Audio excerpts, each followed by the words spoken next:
প্রিয় ছাত্রছাত্রীরা সবাই কেমন আছো? আশা করি সবাই খুব ভালো আছো।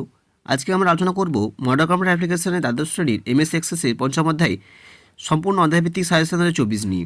এখান থেকে তোমরা করলে অবশ্যই এমএস এক্সেস থেকে সম্পূর্ণ মার্কস পেতে পারবে। এখানে আমি এমসিকিউ থেকে শুরু করে এসিকিউ থেকে লং কোশ্চেন পর্যন্ত আলোচনা করব। তাই ভিডিওটি প্রথম থেকে শেষ পর্যন্ত দেখো, এটা লাইক করো, আর নতুন আপডেট পাওয়ার জন্য চ্যানেলটি সাবস্ক্রাইব করে পাশে বেল আইকনটি প্রেস করে রাখো। আর যারা সাবস্ক্রাইব করেছো তাদেরকে অসংখ্য ধন্যবাদ। চলো ভিডিওটি শুরু করা যাক। প্রথমে এক লাইনের কোশ্চেন দেখবো আমরা। এমসিকিউ কোশ্চেন যেগুলো রয়েছে, একে হচ্ছে দেখো এমএস এক্সেস 2007 ফাইল এক্সটেনশন কী হবে? সঠিক উত্তর হবে কি ACCDB. আমি সমস্ত উত্তরগুলো দিয়ে রেখেছি, তোমরা এখান থেকে দেখে নিতে পারো। আমি সমস্ত আলোচনা করে দিচ্ছি। দুই রয়েছে এমএস এক্সেসে একটি টেবিল ব্ল্যাঙ্ক ডেটাবেসে ক্রিয়েট করার সময় ডিফল্ট কয়টি রিবন খোলা থাকে? সঠিক উত্তর হবে, বা কোন রিবনটি খোলা থাকে? সঠিক উত্তর হবে হোম রিবন। এমএস এক্সেসে অফিস বাটনে কোন রিবনটি থাকে না? সঠিক উত্তর কী হবে? এক্সিট বাটন থাকে না। চারে কী রয়েছে? এমএস এক্সেসে 2007 কয়টি রিবন বাই ডিফল্ট দেখা যায়? মানে বাই ডিফল্ট কয়টি রিবন দেখা যেতে পারে? সঠিক উত্তর হবে 5টি। পাঁচে কী রয়েছে? এমএস এক্সেসের ডেটাবেসে কোনো টেবিল, ফর্ম, রিপোর্ট, কোয়ারি তৈরি করা যায়, সেটি কোথায় দেখতে পাওয়া যায়? সঠিক উত্তর হবে নেভিগেশন পেনে। দেখতে পাওয়া যায় অটো নেভিগেশন পেনে উত্তর দেওয়া আছে। 6 কী দেওয়া আছে? কোনটির সাহায্যে এমএস এক্সেসের টেবিলের ডেটা উপস্থাপন করা হয়? সঠিক উত্তর কী হবে? Data sheet view. সঠিক উত্তর ডেটা শিট ভিউ। এখানে যতগুলো এমসিকিউ কোশ্চেন আমি দিয়েছি তোমরা অবশ্যই পরীক্ষাতে এখান থেকেই পাবে। সাথে কী রয়েছে? এমএস এক্সেসে টেবিলের ভ্যালিড ফিল্ড নেমটি কোনটি? সঠিক উত্তর কী হবে? নেম। তাহলে এখানে ছিল একটা হাইফেন চিহ্ন থাকবে নিচে এবং উপরে লেখা হবে নেম বলে, এটা সঠিক উত্তর। এখানে আমরা অপশান পেয়ে যাবে, তবে এটা মনে রাখবে যে এটাই সঠিক উত্তর হবে। 8 কী রয়েছে? এমএস এক্সেসের টেক্সট ডেটা টাইপের কয়টি অক্ষরে থাকে? সঠিক উত্তর হবে 255টি। এমএস এক্সেসের লং ইন্টিজার ডেটা টাইপের সাইজ কত হবে? সঠিক উত্তর কী হবে? 4টি। সঠিক উত্তর 4টি। ডেট এবং টাইম ফিল্ডের আয়তন সর্বদা কত হয়? সঠিক উত্তর হবে 8 বাইটের হবে। সঠিক উত্তর হবে 8 বাইট।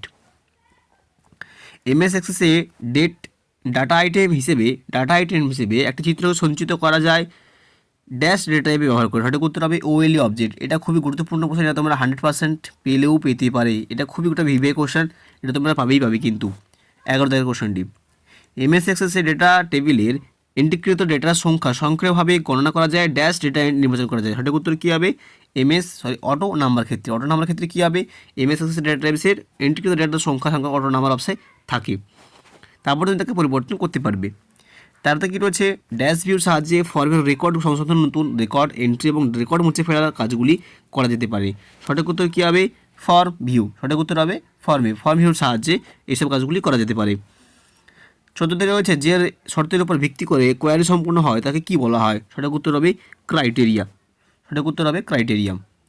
এবং 15তে শেষ কোশ্চেন রয়েছে ইয়েস ও নো ডেটা টাইপের সাইজ কত? সঠিক উত্তর হবে 1 বাইট।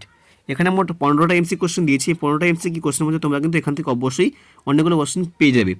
এবার আমরা আলোচনা করবো এসে কি কোশ্চেনগুলো নিয়ে। এসে কি কোশ্চেন আমি এখানে কতগুলো দিয়েছি, তার মধ্যে 1 নম্বর কোশ্চেন দেখো, যে প্রত্যেকটা কোশ্চেনের উত্তর দেওয়া এখনো সম্ভব হয়নি। তবে যে কোশ্চেন উত্তর তোমরা পারবে না তোমরা কমেন্ট করে জানাও, আমি তোমাদের উত্তরগুলো করে দেওয়ার ব্যবস্থা করে দেবো। একে কী রয়েছে? দেখতে পাচ্ছি এমএস এক্সেসে দুটি ডেটা টাইপের নাম লিখতে হবে। 2 কী রয়েছে? ওএলই ডেটা টাইপের ব্যবহার লিখতে হবে এবং ওএলই ডেটা টাইপের সম্পূর্ণ নাম। এই যে ওএলই থেকে কোশ্চেন একটা পাবে, হয় সম্পূর্ণ নাম কী জন্য ব্যবহার করা হয় এবং এর সম্পূর্ণ নাম কী, এবং ডেটা টাইপ হিসেবে ব্যবহার লেখো। এখান থেকে একটা কোশ্চেন তোমরা পেয়ে যাবে। যারা কী রয়েছে? এমএস এক্সেসে অবজেক্টের সংখ্যা কয়টা ব্যবহার করা হয়? সেটা উত্তর হবে 7টি। যেগুলো আমি এখন যা বলা সেগুলো আমি সঙ্গে সঙ্গে বলে দেবো। কোয়ারি বলতে কী বোঝো, অথবা ওএলই পুরো নামটা কী হবে? ওএলই অবজেক্ট পুরো নাম তোমরা নিশ্চয়ই জানো, অবজেক্ট লিঙ্কিং অ্যান্ড এমবিডিং। বলে দিলাম, স্পেলিংটা তোমরা লিখে দেবে বা দেখে নিতে পারো বইয়ের মধ্যে। পরে রয়েছে রিলেশনশিপ কাকে বলে, কোয়ারি কাকে বলে, এবং এমএস এক্সেসে কত ধরনের রিলেশনশিপ ব্যবহার করা হয়? সঠিক উত্তর হবে 3 ধরনের রিলেশনশিপ ব্যবহার করা হয়। টেক্সট ও মেমো টাইপের মধ্যে পার্থক্য, এখানে এসকি কোশ্চেন, 1 মার্কের কোশ্চেন, এগুলো আবার 7 মার্কের কোশ্চেনের মধ্যে 3 বা 2 মার্কের কোশ্চেনের মধ্যে পড়ে যেতে পারে। তাই আমি এখানে 1 মার্কের কোশ্চেন হিসেবেও দিয়েছি যে টেক্সট ও মেমো টাইপের মধ্যে পার্থক্য লিখতে হবে। টেবিল কাকে বলে, ফর্ম কাকে বলে এবং রিপোর্ট কাকে বলে, এগুলো দেখে নেবে। রিপোর্ট কাকে বলে, রেকর্ড কাকে বলে, এবং টেবিলে ডিজাইন ভিউ এবং ডেটা শিটের মধ্যে পার্থক্য, টেবিল কাকে বলে।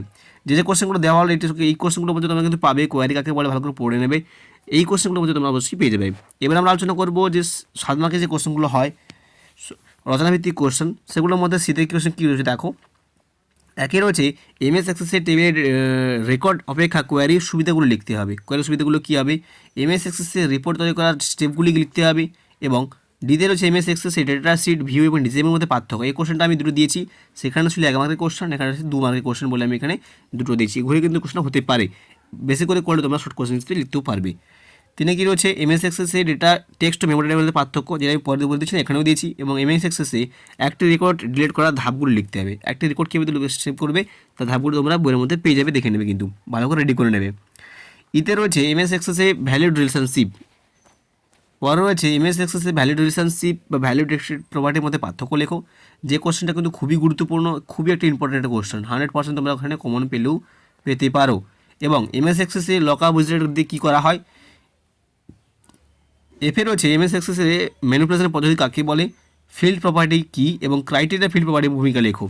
এগুলোর মধ্যে আমি একটা কোশ্চেন এখানে ছেড়ে গেছি, যেটা হলো যে কোশ্চেনটা খুবই গুরুত্বপূর্ণ, স্টার মার্ক দিল্লি চলতে পারে, কিন্তু সামনে বছর পড়েছি, অবশ্যই পড়তে পারে। দুটি টেবিলের মধ্যে রিলেশনশিপ করার ধাপগুলি লিখতে হবে। দুটি টেবিলের মধ্যে রিলেশনশিপ করার ধাপগুলি লিখতে হবে। এটা কিন্তু খুবই গুরুত্বপূর্ণ একটা কোশ্চেন, তোমরা কিন্তু করে রাখতে পারো। এবং validation rule, validation text property, উইজার্ডের সাথে টেবিল প্রপার্টি, টেবিল তৈরি করা, রিপোর্টের সাথে টেবিল তৈরি করা, এই কোশ্চেনগুলো খুবই গুরুত্বপূর্ণ। এগুলো করে থাকলে তোমরা অবশ্যই পাবে। এবং তোমাদের মধ্যে কোনো কোশ্চেন থাকে তোমরা কমেন্ট করে জানাও। এবং এই চ্যানেলের মাধ্যমে আমি এক্সেল থেকে কোশ্চেন দিয়েছি এবং কম্পিউটারে ফুল সাজেশনও এখানে আপলোড করে দেওয়া আছে, তোমরা সেখানে গিয়ে দেখতে পারো। ভিডিওটি নিশ্চয়ই ভালো লেগেছে, কমেন্ট করে তোমাকে জানাতে পারো এবং একটা লাইক করো, বন্ধুদের মধ্যে শেয়ার করো এবং আরও নতুন নতুন আপডেট পাওয়ার জন্য চ্যানেলটি সাবস্ক্রাইব করে পাশে বেল আইকনটি প্রেস করে রাখো। ভালো থাকবে, দেখাচ্ছি পরে ভিডিওতে।